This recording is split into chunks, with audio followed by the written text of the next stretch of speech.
सारी जांच एजेंसियां आधुनिक तकनीक से लैस है। शेयरों के उधर उधर करने और शेयरों के जरिए पैसा बनाने की कोई भी जानकारी इस दौर में सरकार के पास जब तुरंत पहुंच जाती है तो फिर कोई चोरी कैसे कर सकता है? और अगर चोरी कर रहा है तो सारी जानकारी तो सरकार के पास ही है।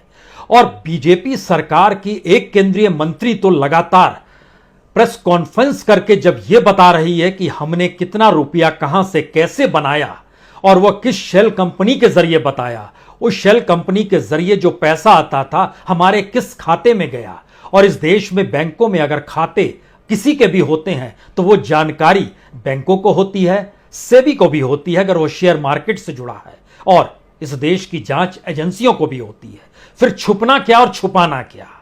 दरअसल ये उस सवाल जवाब का मजमून है जिसमें पहली बार ईडी उलझ कर रह गई। क्या वाकई ईडी जिन 50 से ज्यादा सवालों को लेकर आज राहुल गांधी को सामने बैठा चुकी थी, उसमें उसे हर सवाल को कई तरीके से कहने की जरूरत पड़ी? और 9 घंटे जब बीत गए तो उसके बाद जब राहुल गांधी ने यही कहा कि इतनी रात हो गई, क्या रात भर पूछताछ चलेगी, तब कहा गया जी नहीं, आप कल आइएगा। जी नहीं, सब कुछ इतना आसान नहीं है। जरा इस सिलसिले को समझिए, क्योंकि सुबह से आपने कांग्रेस का सत्याग्रह देखा। उस तेवर और तलखी के साथ ईडी के दफ्तर में राहुल गांधी को जाते हुए देखा और फिर ईडी के दफ्तर से राहुल गांधी को निकलते हुए भी देखा। उस बीच में जो लंच ब्रेक था उसमें राहुल गांधी अपनी बहन प्रियंका गांधी के साथ अपनी मां से मिलने अस्पताल गए, सर गंगाराम अस्पताल गए, जहां उनका इलाज चल रहा है। लेकिन पूछताछ के सिलसिले में पहली बार राहुल गांधी ने अपने तौर पर कुछ सवालों को उठाया। क्या वाकई इस देश के भीतर में जो आरोप हम पर लगाए जा रहे हैं वैसी कोई कार्रवाई कर सकता है क्या, जबकि सारी एजेंसियां हाई टेक्नोलॉजी से लैस है?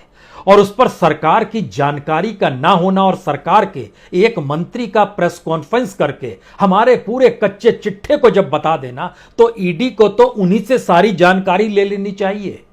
ये कमाल की चीज है ना। 2015 के बाद से तो लगातार हमसे पूछताछ ही हो रही है, जिस बात का जिक्र राहुल गांधी ने कहा।